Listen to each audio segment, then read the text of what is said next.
SQR podcast. Cole Rosenberg kicking back here with my boy Domingo Rodriguez running into the set right now. Ladies and gentlemen, you're in for a treat tonight. Yo, thank you so much for coming to my boy. Yo, classic intro. My boy Domingo Rodriguez, expert real estate advisor, investment mentor, among a myriad of other things. You're in for a treat tonight. We're going to dissect his life and get him to find out, share his secrets with us. SQR podcast, Domingo Rodriguez. Stay tuned.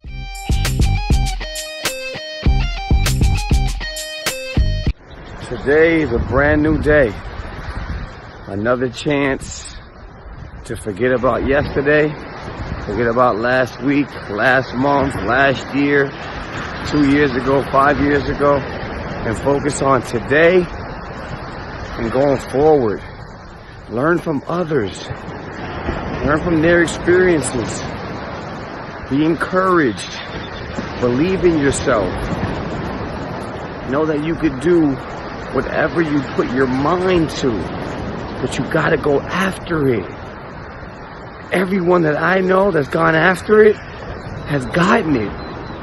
Maybe at the time they thought they would have got it, but eventually they got it. And that's the moral of the story. SQR podcast, Cole Rosenberg Radio here kicking in. As a matter of fact, it's going to be an epic podcast tonight. It's going to be the most difficult thing for me to go through this gentleman's life without, because I know him so well. However, you're in for a treat. My boy Domingo Rodriguez is in the house tonight, and the routine is not going to be broken, ladies and gentlemen. You know how I normally start the show. I take a little moment to give a big shout out to the crew that's here. It's an intimate show tonight, and that's how we like it, because it's going to be a jewel-filled show. So as we get ready to rock in on SQR podcast, I want to take this moment to give a big shout out to my boy Manny. Thank you so much for holding us down in the house. Big shout out to Charles on the camera, holding us down. Of course, LA Chef Extraordinaire being, double job, holding us down on the audio. Thank you so much for doing that. So as we get ready to rock in tonight, ladies and gentlemen, as I said, you're in for a treat. My boy Domingo Rodriguez is our guest tonight. Thank you so much for putting us on the schedule and sliding in. And before we do that, let's just lift these beautiful Heineken bottles right here. Enjoy a toast. I don't normally drink, but when I do, it's strictly honey. Yes, sir. Yeah, I got to tell you, the best beer ever brewed. But as we, not only do we enjoy Heineken, but we also drink responsibly here on the SQR podcast. However, we're here to dissect your life, your journey. And I want people to realize that, the accomplishments, for the lack of a better term, that you have achieved, they are also capable of doing that, because if you listen to your journey, your story, they're going to be fascinated from where you came from, how you've experienced your wins and your losses, and what you're doing right now. So just give them a taste of what you do and how people can get in touch with you for your services. I am a real estate expert, advisor, broker, which means that I advise people on how to best use their money into real estate. I'm not just a real estate agent. A real estate agent is somebody who just has a license, could show you property, and could pretty much show you a house. But they can't give you the ins and outs. They can't give you the experience of 19 years of working, the experience of actually being a homeowner, actually not coming from anything, and owning several investment properties, bought and sold and renovated several investment properties. So that kind of thing is something that is a little bit different for the consumer. And that's what you specialize in? Yes, sir. So you are your main office is located in Ridgewood, New Jersey. Nice. And if somebody wanted to tap into your services, where could they find you? Social media? The best way to get me is on Instagram at Expert Advisor Broker. It's one of the best ways to get me. If not, you can send me an email at yourbrokerdomingo@gmail.com. Yourbrokerdomingo@gmail.com. Boom. So I wanted people to be able to tap into this because as we go through this entire podcast and we dissect, your journey, I know there's so much to be received, because not only are you an expert real estate advisor, broker, you're also a best-selling author, and you've written this book, Game Changer, which is a part of the repertoire that makes up Domingo Rodriguez. So before we even get into that and find out how we got to this, let's just go back to the beginning. Originally, where are you from? Mom, dad, what's the family background like? So my mom is Colombian, and my dad is Dominican. Colombian and Dominican. Isn't it like supposed to be like they don't get along? You're not supposed to be. Is that the unspoken swagger out there? No, not really. No, but when I was growing up, it was a little more seldom seen. Let's just say now it's more prevalent. Oh, okay. So the fact that your mom being Colombian and your dad being Dominican, that was rare back then. Back then, yeah. Where did they meet? They met in Manhattan. Oh, okay. I guess your dad probably stood no chance after meeting your mom, because the stories of ladies coming from Colombia, they're usually very beautiful. So I'm pretty sure your mom had the same aesthetics flowing in her favor, no? Yeah, they met at my aunt used to date this guy, and at his house they used to all congregate there, so that's where they met. Oh, nice. So you were born in Manhattan, or? No, I was born in Passaic. Passaic, New Jersey. Passaic, New Jersey. Okay, so mom and dad eventually settled in Passaic, and yeah, my dad said that his friend had came to him and told him there was a lot of jobs in Passaic back then. In the 70s, was a lot of factories, a lot of warehouse jobs. So he told him he came down here and they hired him on the spot, and so then they moved here. Oh, beautiful. Where in Passaic? We started on Main Avenue in Passaic. Okay, that's the main thoroughfare through town. Right by Burgess Place over there. And then shortly after that we moved to Hamilton Avenue. That's where we lived the rest of our time. So the household was mom, dad, and you, single child? Yeah, at the time. Oh, nice. And what was that like? Did you get all the benefits of being a single child? No. When I was a baby, actually, I had my older sisters, which was my sister and my two cousins, which were like my sisters, and then I had my other cousins. They all lived in my house. Okay, extended family. Yeah. So the thing is, what they say is I used to be really spoiled because they all used to fight over getting me and who would hold me and kiss me. So I had a lot of affection. Okay. From early on. Oh, that's I'm glad you're sharing this, because when I look back at life, not only my life but a lot of my guests, I realized the lack of that affection, or the overcompensation of that affection, has led to the good, bad, and indifferent for some of my guests here. So, as you're going through that, what was elementary school like? Elementary school was interesting because my mother was a big proponent of good education, so she put me in Catholic school for pre-kindergarten, and all my friends went to public. So I was like, wait a minute, why none of my friends here?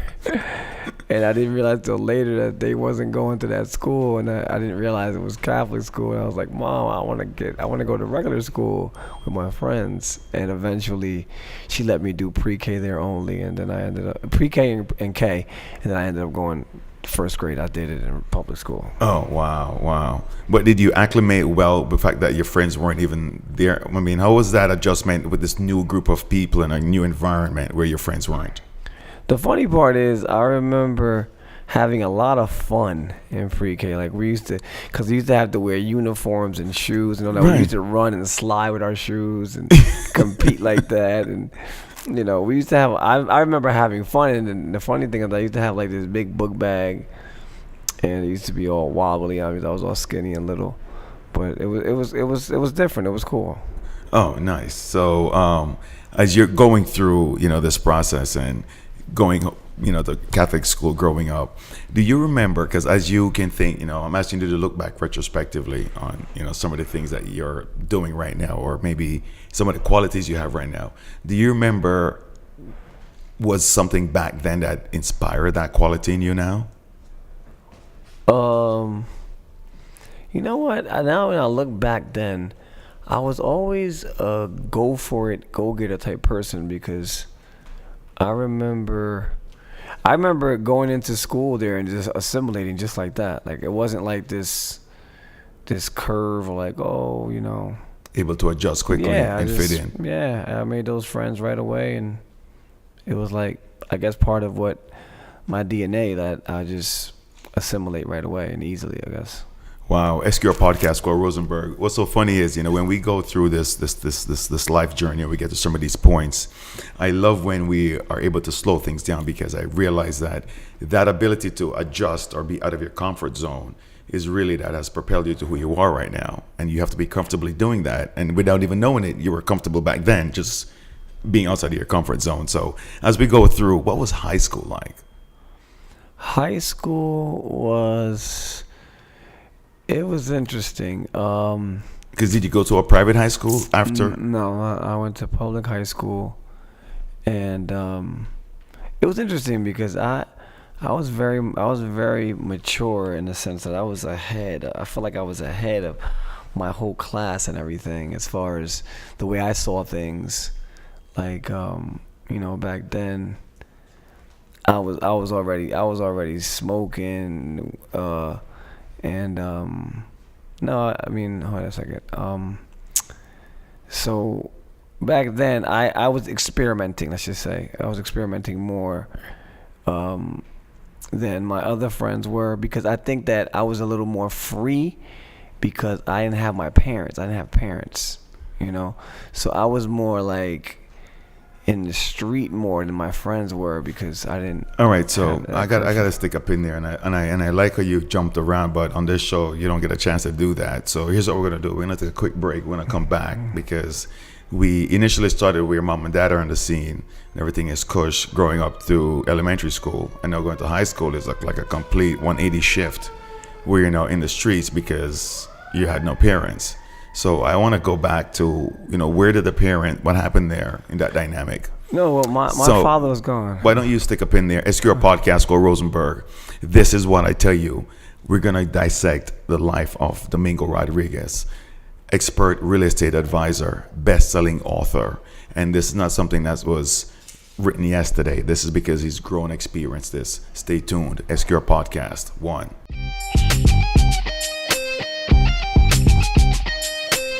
Guys, I got 19 years of real estate experience. I've sold hundreds of houses. I've done all kinds of creative financing. I've found houses for people that were looking for years. I have helped people with bad credit. I have helped people who never thought they can buy. I have sold people houses that never thought they can buy for whatever reason. In this market, you're gonna need somebody that can do that. How you doing, man? It's your boy JR Electric here with Domingo, the expert advisor, real estate, any help with buying homes, investments, anything. You can talk to my man. He's the best out there. I get a lot of work from him. Love him to death. We're gonna keep it going with everybody in. Thank you. SQR podcast, Score Rosenberg, kicking back with my boy Domingo Rodriguez as we're chopping through his life journey here, and we're taking a slow and meticulous journey here because what he's accomplishing right now is phenomenal, and the impact and the knowledge he's sharing with you is not only applicable to your life, but it's also life changing. And as we dissect this, we picked up on getting out of elementary school where you were in the perfect family setting. However, the transition into high school, there was a change with the home base. What happened? No, let's go back a little bit. What happened was, my father ended up leaving pretty early. As early as super early. Like, I don't even think he lasted 2 or 3 years. So he was gone. My mom pretty much raised me on her own. Mom was a very strong woman, though. So then she raised me all the way to 14. Then she passed when I was 14. She passed away at 14. She passed when I was 14. Wow. What was your mom's name? My mom's name was Gilma Lambies. Gilma Lambies. If you don't mind me asking, what did she pass away from? Asthma. Okay, like a traditional regular asthma attack. An asthma attack. But she had severe asthma. Okay. Wow. And at 14, you were in high school at that time, no? I was in 7th grade. 8th grade. Okay. 8th grade. Wow, what was that like at that age, with dad not being around? I mean, it was it was difficult, but it also, you kind of don't know what you don't know at that time. You know what I mean? So it wasn't like anything. You know what's crazy is that when I look back, when I look at that time, that moment in time, right? So now, that day, my mom, is a snow day, and I had a basketball game. And my mom comes home. We were running errands. We come home. My mom was out of breath coming home. Mm-hmm. So we come home. We run upstairs. She takes her nebulizer, and she took her thing, right, her treatment. So I'm like, oh, mom, come on, it's time. We got to go to my game. You got to drop me off. So we go downstairs. We go downstairs. She jump in the car. She drops me off, and I can see on the way there she started wheezing again. So I said, Mom, the hospital's right down the street. Just go to the hospital and take care of that after the game. You know, if you just got to be there, I'll go there or get the treatment and go home or whatever. So Mom was like, yeah, okay, I will. And no, sure enough, I saw the car going down the hill, not towards our house, not towards the hospital. So I'm like, oh man, I was like, she gonna go home, but I didn't think nothing of it. I go to the inside the school, and they're like, oh, the game is canceled because it was a snow day. It was a snow game, so they were like, game is canceled. So I ended up walking home. When I got home, one of my friends, approached me. He's like, yo, man, it's not good. He's like, your mom is upstairs, passed out on the stairs. So I run up there, and as I run there, the paramedics had just got there, and they're trying to resuscitate her. Yeah. And then next thing you know, I think she passed away right there, right on that stair. And then they took her with her, and I went inside, and I was like, then they let me know. They gave us the call. I was like, yeah, she didn't make it. And I just went in the bathroom and locked myself in the bathroom, and I was like, wow. I didn't know what to do. I just locked myself in the bathroom, like. I was just in shock. It was just crazy. And I was in there. I didn't want to talk to nobody. I didn't want to see nothing. I didn't want to do nothing. I just remember being in there like, wow, this is crazy. And I don't even think I knew the magnitude of it, though. I just knew that something bad had happened. And I was in that bathroom. And the crazy part, it was like hypnosis. I was in there for I don't know how long. Must have been hours. And then one of my cousins came by. And he used to live with us sometimes. I don't think he was living with us at the time. Maybe he was, but I'm not sure. And he just said these words to me, and these words pretty much broke my hypnotic. And he said, what you gonna do? Stay in the bathroom locked in there forever? He goes, your mom wouldn't want to see you like this. She would want you to be happy. She wouldn't want to see you like this. And those words just resonated with me. And as soon as I heard that, it's crazy. It was like a trance breaker. As soon as I heard that, I opened the door. I never looked back. I went to school the next day. I never looked back. SQR podcast, Score Rosenberg. What's so funny is when you say something so profound on the show, we call it dropping a jewel. And that's what that friend did for you through that door. He just dropped that jewel. It was like, no, your mom would have never wanted it. Thank you so much for sharing that. I've known you for many, many years, and I've never gotten that detailed walk through that experience and the way you handled that. So I appreciate that. So now you're literally out here. Dad's gone. Mom passed away. And you're now navigating the world at 14 pretty much on your own. I'm pretty sure there's aunts and family friends that are coming in to help out. Or my sister moved back from Colombia to take care of me in my mom's in our apartment. Yeah. So she came back. But then right there I became a little man, I just pretty much did it on my own. I didn't really require her to do, she did the house stuff and all that, but I was pretty much on your own by then. I was pretty much on my own. Right there, right after that, I got into a little bit of adolescent. Excuse me. I got into a little bit of adolescent stuff, which is normal. But experimenting and being out and being in the streets and all that. But that was part of it. That was part of my life. Yeah. So the reason why I like this journey, because there's a kid who's probably going to be listening to this podcast and realize that his journey is somewhat similar to your journey. And when they see the end result of where you are right now, it's like, wow, I can't believe he was still able to navigate and get to there, or still do that. And that's why we take these journeys, because people are going to be motivated by your struggles. So as you navigated now, you're going to high school. You're pretty much a man right now going to high school. What's that like? What's a girl is like? By the way, what's your grades like? My grades were always enough. I was always C level or whatever. I never really pushed for A's and nothing like that. So as long as I passed, I was good, and I always passed. What about social interaction with the rest of the social interaction? I was always very social. And it's funny because I was a shy little boy until I got to 5th grade, and I was very shy and kind of introvert in school until I got to 5th grade. When I got to 5th grade, we were in our class. I'll never forget it because it was this guy, who's still my friend to this day. His name is Chill C. And he would crack jokes in class, and I saw what that did. The reaction he got. Yeah, the reaction he got. And I said, "Oh my God, I don't know where that came from, but I saw him and I was like, I want that." And I started cracking jokes, and everybody started laughing. And from there on, man, I was never the same in the classroom ever again. Wow. I literally was the class clown in my classes from that day till the day I graduated college. Wow. I was pretty much a clown in my class. So that experience. Yeah, that one experience changed the whole trajectory of my classroom behavior. It's crazy. I mean, to this day, if you were ever in one of my classes of any sort, of any grade, you knew who I was. And it's crazy because So were you ragging on people or just No, I never ragged on people.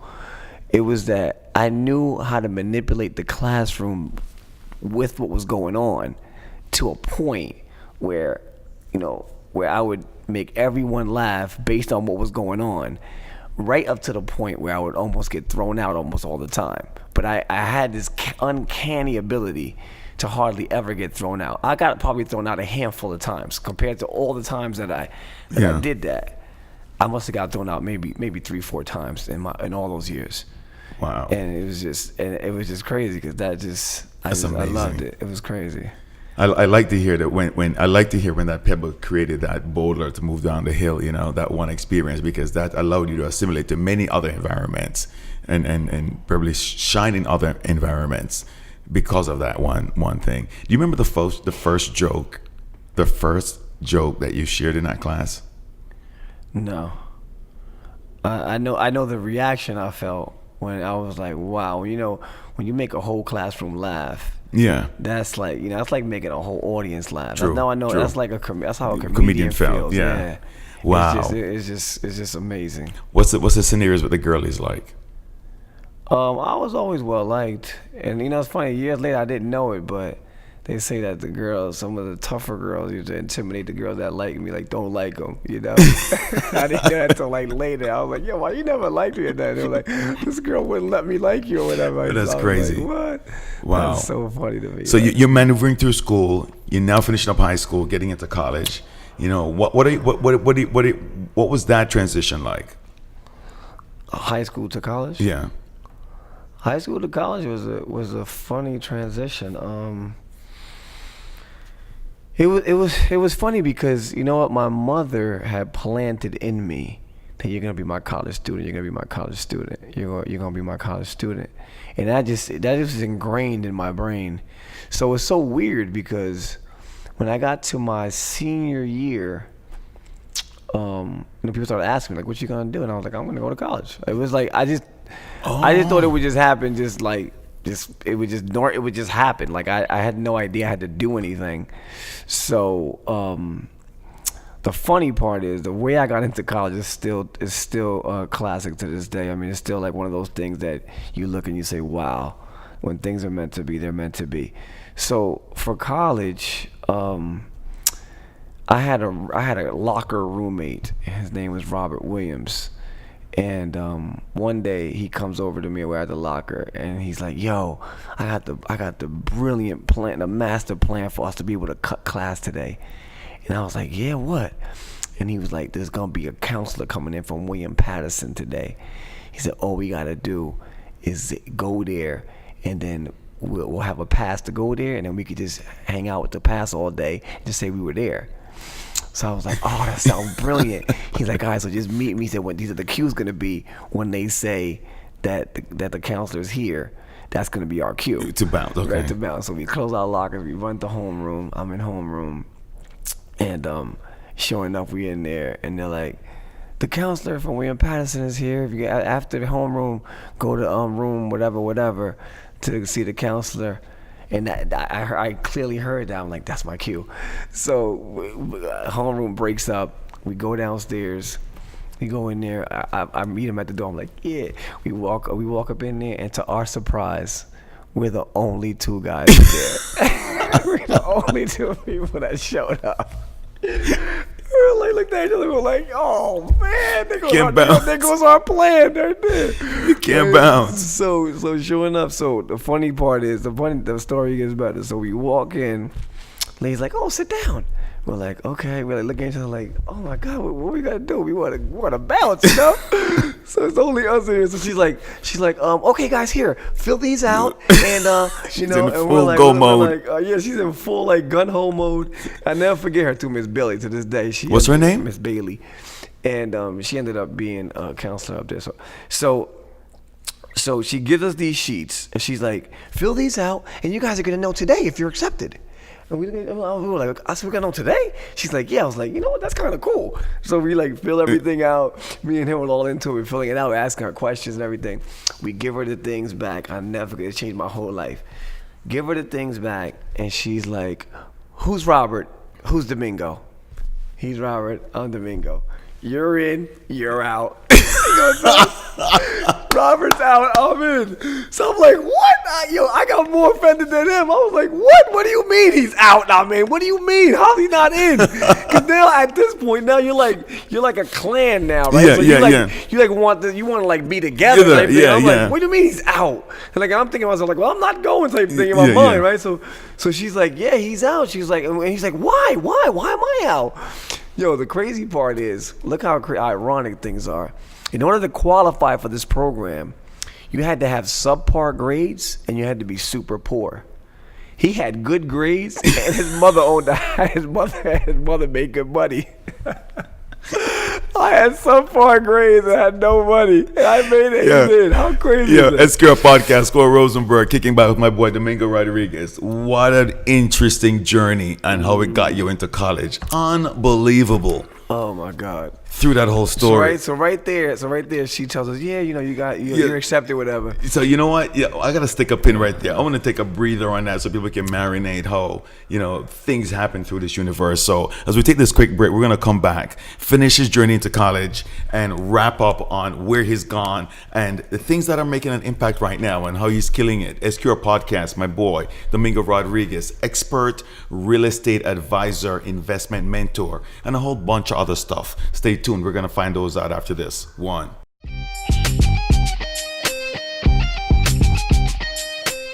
The seminar is over. Smashed it. 1,000+ people in the house. I mean, it was unbelievable. All the people in there looking for knowledge and information. Our communities are going to be improved. Atlantic City is the next hot spot. One of the next hot spots among others, amongst other places in Essex and Passaic County that are coming up. So stay tuned. Be aware that you have to invest. You have to invest in real estate. Just so you guys know, if you're looking for a property, Passaic County rental properties, I'm the king of investing. He's the king of finding you an investment property. We've been rocking now for 8-10 years. I probably purchased at least 30-40 properties from him. If you want a deal and you want some rental income, hit Domingo up. SQR podcast, Score Rosenberg, reckoning on our third and very fascinating journey through my buddy's life. And, I use that word because, I've known you for quite a while and I'm learning things I haven't learned about your journey, especially with your mom and, going through high school and even being the class clown and being that average student that gets by anyway, so transitioning to college and your entry into college. Fascinating little experiment right there. Wanting to skip class. You guys are the only two people in this room with the recruiter. You get accepted, he doesn't, and he has the better grades, but you were just the perfect candidate they were looking for. You get into college, and what's that experience like? Well, I can't share getting into college without sharing how I got into college. It was even more ironic than that story. So one day, from that experience, I automatically, being an adolescent juvenile and not knowing any better and not having any proper guidance or anything, I just thought that I just automatically was up there and I was in college and I was telling everybody, I'm going to win past them. So weeks pass by, I'm coming home and my niece comes out the window, excuse me, and she's like, Junior, hurry up, come up here. There's a guy on the phone from William Patterson saying if you don't get on the phone with him right now, that you're not gonna get in there. So I'm like, I run upstairs, I jump on the phone, I'm like, hello? He's like, yeah. He goes, hey, what are you doing? He goes, this weekend's the last weekend and we're having a placement test. You gotta come up here and take your placement test. So I'm like, oh, I didn't know. He's like, yeah. He goes, look, I'm writing you're Domingo Rodriguez, right? I'm like, yeah. He goes, I'm writing your name in, right? So at the time, I don't know what the heck he's talking about. Yeah. I was like, okay, sure. So he said, make sure you're there Saturday to take the placement test. Fast forward to Saturday, I go there Saturday, I take the placement test. I finished. I'm a slow test taker, so I'm one of the last people to take the test, to finish the test. So after you finish, you got to go to this other office and take your tests with you to this other office. Okay. So I go over there, and unbeknownst to me, I get over there, and it's this giant line. And I'm like, what the heck is this?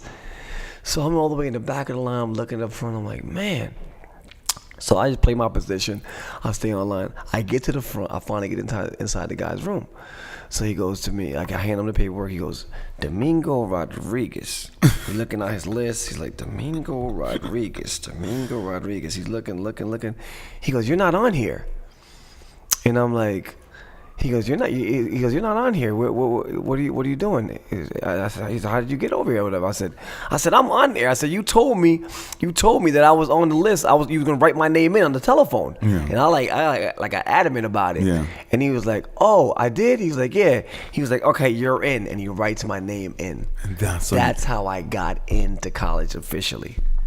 That way. That was just that. Now if I'm somebody else, you'd have just taken that L and walked away. I would take that L, walked away, got home and said, well, they said I wasn't in. My name wasn't in there. And end of story. Now I'm not in college. Like, oh, why are you not in college? Oh, I thought I was, but I'm not. Wow. And it goes back from that seed your mom planted about you are her college baby. Yep. I think that she put that out into the universe, and God responded to that, and everything else fell suit. Did you have a major? Was there something you were interested in when you went through this process? I was a business major. I just knew I wanted to be some kind of business or something. Okay. I had no idea what I wanted to do. I just figured business. And it's funny because while I was in college, my major was business until one day. One day, one of my professors goes, I want to know by show of hands what majors people are in here. So then he started calling out majors. He goes, business major? Everybody raised their hand. Right? He was like, why is everybody a business major? He's like, you guys aren't going to all do that.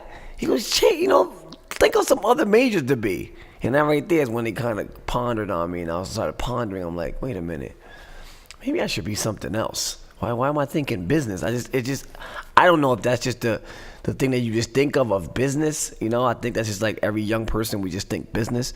So from there I started thinking, I'm like, what I want to major in? So then I said, you know what? I want to major in psychology, because I was deep like that.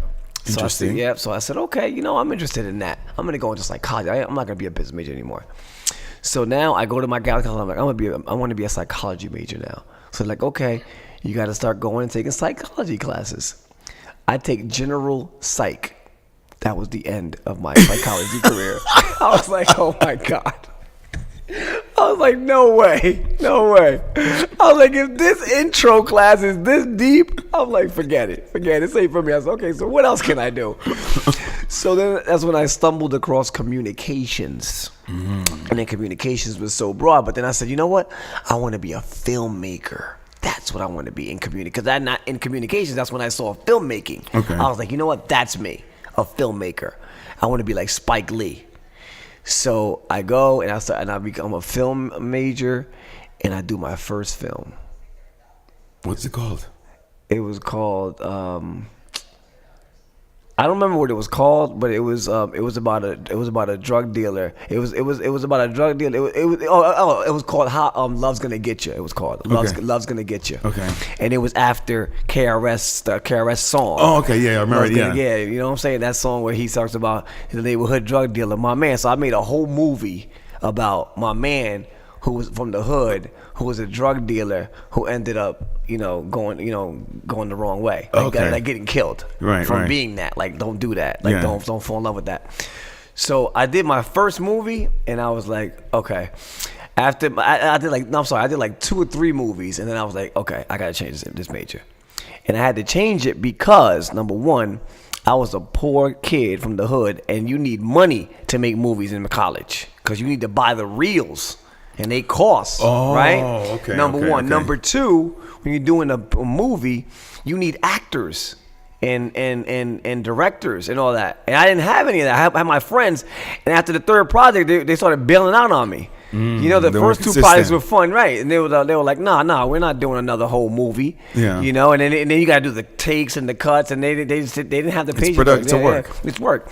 So I said, let me switch it a little bit. So I ended up switching it to television production, which I ended up working out great because you end up doing your projects in the television studio at school with your classmates. So you help them on their productions, and they help you on your production. True. And everybody things gets done. And I said, yeah, this is much better. So I ended up graduating with a BA in communications with a concentration in television production. Oh wow! And you applied yourself to the whole entire college process. You were okay with the grades, everything passed. The funny part is, when I first got there, I had very low grades. My first year, I had a 1.8. What created the change? So the funny part is, I had a 1.8, almost flunking out, and then I was like, okay, I'm gonna go to summer school and make up for it. So I went to summer school the first year, and I made up for it. And then the second semester, I got better, and but not all the way. And then I did summer again, right? So I did summer, and then it started clicking. Then I was like, okay, now I'm kind of getting it. And then what happened was, I was having a talk with my friends. It was my 3rd year in college that it clicked. I was having a talk with my friends in our room, my roommates. And we were talking or whatever, and one roommate comes out, and I had said something. I don't remember what I said, but he was like, "Come on, really?" He's like, "Come on, you're nothing but a weed head or whatever." And I was like, "What?" And I never forget that. It was so ironic because I looked at him and I said, "That's what you think I am? That's all you think I am?" I said, "Bro, you don't know me. If that's what you think I am, then you don't know me. I'm a lot more than that. Yeah. I'm not that. I am a lot of things, but I'm not that." So that was the gasoline, the energy, the fuel that I needed to get myself to put myself on the map. After that talk, after he said that, after that situation, I went on and did things on that campus that I had no idea I could do. I took that campus by storm that I didn't even know I had it in me. I don't know where it came from. By that one little thing. That one little thing was so propelling and so motivating inside of me. It gave me such a why. And that's what it's funny. That's my first experience with a why. What do you mean by a why? Explain that.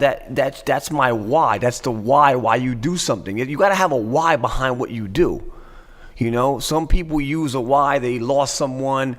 They're after something. That's why you know how they say that you can get to a dream. You get to your dream, and then like some people say their why is to make it to the NFL. Let's just say. Okay. Then they get to the NFL, and then boom, they just fall because their why was so strong to get there, but there was nothing else behind that. And a lot of people do that too, like being a rapper, or being an actor, or a basketball player, or an author, or whatever. Then you get to it. Your why is what propels you to get there, right? So that was your why. That was my why. So after that, I was like, oh, I'm gonna show this guy that I'm not. Do you remember his name? Yeah, he was my roommate, Mike Clark. Mike. I'm gonna give a big shout out to Mike Clark right now for really inspiring and lighting that fire without you even knowing he was lighting that fire. That's amazing, bro. Bro. It's so amazing that years later he came up to me and personally and said to me, bro, I'm sorry I said that. And I was like, bro, don't be sorry. I was like, do you know what you just did for me? No, that's bro, amazing. I mean, like night and day though. Like I went from a regular student on campus. After that, look at what I did after that. Let me just show you the momentum and the path I went on after that. After he said that, I went on to become the Student Activities Programming Board Chairman for concerts. I threw the biggest and best concert my school ever had. The first and biggest urban concert they ever had, which I brought Dougie Fresh and Little Vicious. I brought like big names to the school. Bobito and Stretch was the host. I mean, I ended up throwing major concerts. I ended up being the consummate chairman, so I had a budget. I ended up throwing these concerts. I ended up getting the co-starring role in a play. I had never been in a play before, and I had the co-starring role, which is the second largest amount of lines in the play. From that play, I did so well, they gave me my own play after that, and I started my own play after that. I was the lead star in the next play. I did 2 plays, right? 2 major plays on campus. I ended up going to be an orientation leader. I ended up winning most improved grades. I ended up all from that statement, bro. I ended up getting grants and scholarships that I didn't even have. So what happened was with those grants and scholarships, I ended up keeping that, and that was like my money. I didn't even need it for school. I had more than enough, so I would take that and keep it for my money. That was Let's just toast. Let's lift this Heineken bottles and toast to that. Turning that lemon into a massive. Oh my God. Lemonade. What a story. You don't even know that. Just because there's people out there who heard the same statement and said, yeah, you know what, you're right. That's all I am. Right, or whatever, or got mad at them, or never spoke to them again, or whatever. And then to clinch it all off at the end, I won homecoming king at my school, which was the first person that had ever done that. That was minority and not. First of all, I was first minority and first non-frat that ever won that award. SQR podcast, School Rosenberg, my boy Domingo Rodriguez, just accomplishing, right? Yo, what's so funny is that I realized that through all the other, tertiary experiences before you got to college, you were just passing the average. And here's this thing that now propels you to just rip the frame off and take this stereotypical statement and just wow. Amazing, bro. Amazing. Thank you so much for sharing that, because people, as you hear these things, you got to realize that you shouldn't let these things deflate your balloon. It should elevate you to get better. And that's what you've done. So I am curious to find out how, because now I realize that now you're inspired. Now you're wired. And you're coming out of college, you're attacking the business world, and you've fine-tuned the real estate game where now you're an expert advisor and investment mentor.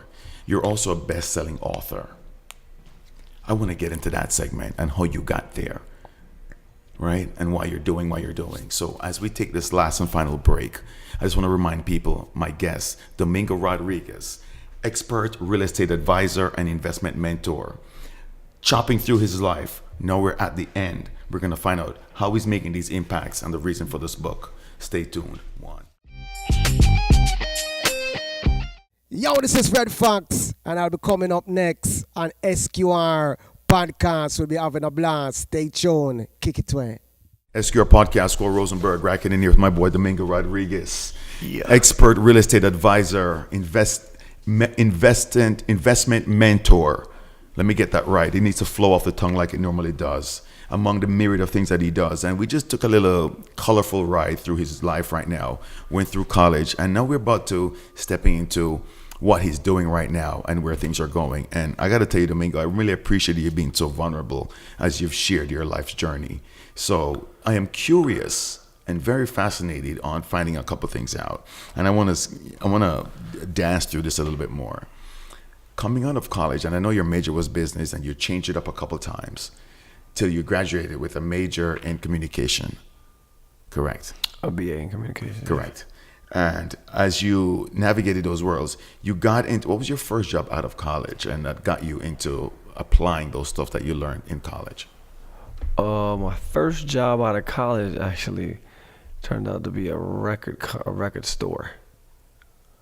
That was my very first, and the reason I took the record store job was because my senior year in college, the first semester, I interned at King World, which I was doing the Rolando Watts and Inside Edition show. And then the second half of my senior year, I interned at Red Distribution. So I ended up enjoying the music a lot. And that's how you got into the job. Yeah, I said, let me keep a job in a record store to keep me close to music. Oh, nice. And it worked out. Oh, beautiful. So I know that journey through music has taken you through a couple of interesting places, because I think from that you ended up working in the record industry eventually, no? Yeah, because of that, yeah. Wow. And I'm sure the stories there are stupidly colorful. Yes, very. So as you get to navigate this, I am curious to find out how you ended up from all that to real estate. Oh man, real estate is the story is like this. I was at the time. Me and my girlfriend were looking for an apartment, and we were walking down the street on our way to an appointment to go see an apartment. And on the way there, I happened to glance and see a sign that said moving sale. So I nudged my girl, said, look at the sign. She was like, yeah, and? I'm like, it's a moving sale. They might have things there that we might need when we're moving, right? Yeah. So little do we know, we go into the hallway, and inside there now there's a sign. That's another sign that says moving sale, Bell C3 or whatever it was. So I was like, oh, so look. And then I hit the bell. They answer, and they're like, yeah, we are selling some stuff. So I said, could we come upstairs? They come upstairs and see it. So we go up there and we start chatting with them. They're a young couple. They happen to be moving away to Atlanta, and they were in the music business like us. Oh, wow. And the apartment was nice. It was a nice apartment. And we said, oh, what about this apartment? They were like, well, we'll put you in touch with the owners. So then they put us on the phone with the landlord. Landlord's like, yeah, we're like, how much you want for the apartment? I think it was like $750, some silly number at the time. And we're like, yeah, we'll take it. And they're like, oh, no, not so fast. He's like, I already put an ad out. I got people coming on Saturday, so just come back with them. We'll be there. You'll meet us. You'll come highly recommended from our tenants. Gonna be like our tenants, but we gotta still honor this open house the ad that we put. Yeah. So that moment changed my life forever. Wow. We end up coming to this thing on Saturday, and I walked into the lobby, and there was about 25 people there waiting to see the same apartment. See that apartment. And I don't know why, to this day, I can't explain to you why, but my brain read, real estate must be good. I have no idea where I got that from. I didn't know anything about real estate really. But what my brain was trying to say was, wow, there's just this much demand for one place. This thing must be good. It must be something about this. It must be something about this industry or this thing. Yeah. So that stayed in my head. So I'll never forget it. We left there, and I just kept pondering in my mind. I was like, man, real estate must really be good. If there was that many people for one place. So I go home, and I call, and I'm on the phone with my Uncle Barney. And I'm like, Barn, I told him the story, and I said, you wouldn't happen to know how to get into real estate, would you? And he says, not really. He goes, but you know what, come to think of it, I think they put ads in, I think I've seen some ads in the paper or something. Yeah. So I was like, okay.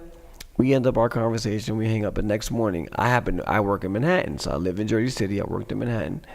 I take the train every day into Manhattan. That morning, I mean, I pass that thing every single morning, and I've never, ever bought a paper. Well, you don't know. I've never, ever bought a paper. That day, because he said that, I said, you know what, let me just buy the paper. And look for that. I look for that. I buy the paper, I go to my office, I open it up, a giant advertisement from Coldwell Banker. We'll pay for your school, call us. The rest is history. SQR podcast, Gore Rosenberg. I think that the most fascinating thing I got away from that was whatever turned that light bulb on when you went to that open house, you also took action. Mm-hmm. You also took action, and that's what the coup de grace is. So fast forward to here we are right now, where you have not only taken a class to become an agent, but you're now a broker. You are now an expert advisor and an investment mentor. Elaborate what that means. Well, now being an expert advisor broker just means that I advise people. I'm highly skilled at advising people about the best way to purchase real estate. I know a lot of the ins and outs. I have a whole team of people that I can recommend to them to make their process smoother.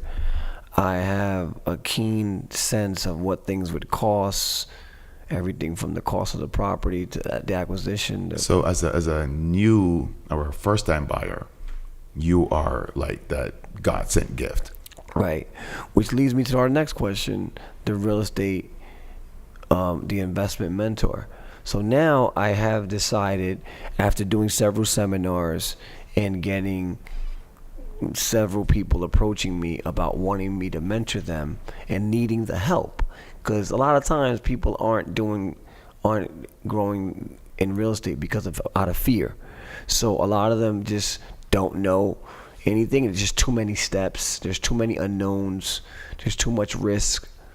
So I think a lot of people just feel better knowing that they had a mentor guiding them through this purchase and all the decisions and all the obstacles there. So hence I have now decided to become a real estate mentor. So right now I'm doing a case study with about I'm going to take on 40 to 50 students, and I'm going to guarantee them a deal. I'm going to walk them through it. I'm going to teach them what I do and how I do it. And I'm going to get them a real estate transaction. I'm going to get them a home. From beginning to end. From beginning to end. What's so funny is you hear everybody, a lot of, other mentors or real estate people are selling the same program or similar programs. However, they don't seem to have you in that intimate relationship from beginning to end. They'll tell you how to do it, and you go and navigate those waters. Right. You are now walking these 40 people through that journey. Yeah. Wow, fascinating. SQR podcast, Gore Rosenberg. As we get ready to wrap here, I wanted to pose this question to you, because everything that you've gone through to now, where you're able to take action on your dreams, I give you the magic wand, and you're able to make 2 impacts on this world or yourself, whatever wishes you want. You got 2 wishes. I give it to you, Bum. What 2 wishes would you like to make on this world? On this world? Or on you. 2 wishes. Whatever. If you want to say I want to get a Bentley and a mansion, it's all you. Whatever you want to do. You got 2 wishes. I just gave you the magic wand. 2 wishes. One would be I would empower everyone. I would give everyone empowerment, and I would drive out all the fear that holds them back, and I would give them clarity on them being purposeful and them carrying out God's plan for their life. That would be my first wand. Beautiful. My second wand would be for me to impact the world in such a way where my legacy would read that I touch people at all walks of life throughout the whole universe, and I would travel the whole universe just touching people's lives, you know, one by one, and having these magical moments throughout the world, and traveling everywhere and touching people of all sorts of cultures and creeds and everything, and impacting them as well. Beautiful, beautiful. SQR podcast, Cole Rosenberg. As we get ready to wrap here, my boy Domingo Rodriguez, expert, advisor, mentor to investors and investments, the full package when you want to step into the real estate game. And not only is he able to guide you through this, you're fortunate enough to be a part of that 40 people's case study where he's going to walk you through a deal. How can I get in touch with you and how they could be a part of that? They could hit me up on Expert Advisor Broker at Instagram at Expert Advisor Broker, or you could send me an email at yourbrokerdomingo@gmail.com. SQR podcast, Cole Rosenberg, my boy Domingo Rodriguez. Thank you so much for coming in, bro. I really appreciate you. Oh man, Great thanks for having podcast. me, Thank bro. you so much for that energy. As we get ready to close here, stay tuned. We're going to have all his info posted up, and you know he's going to give us a treat with a little read from the same book here that he's written, Game Changer. Domingo Rodriguez, SQR podcast, Squirrel Rosenberg, one.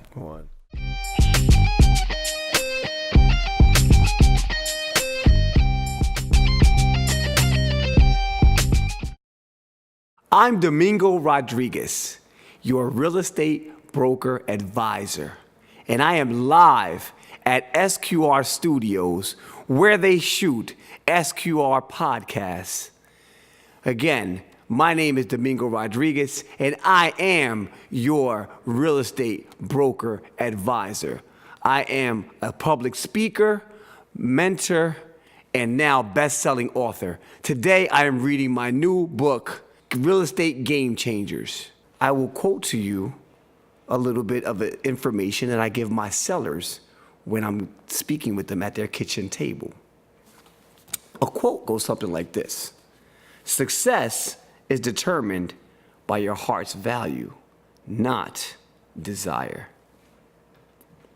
Now let me cover a few pointers from my book. Number one, ensure you get expert advice from a full-time realtor with a proven track record. That's number one. Now let me give you a vivid example.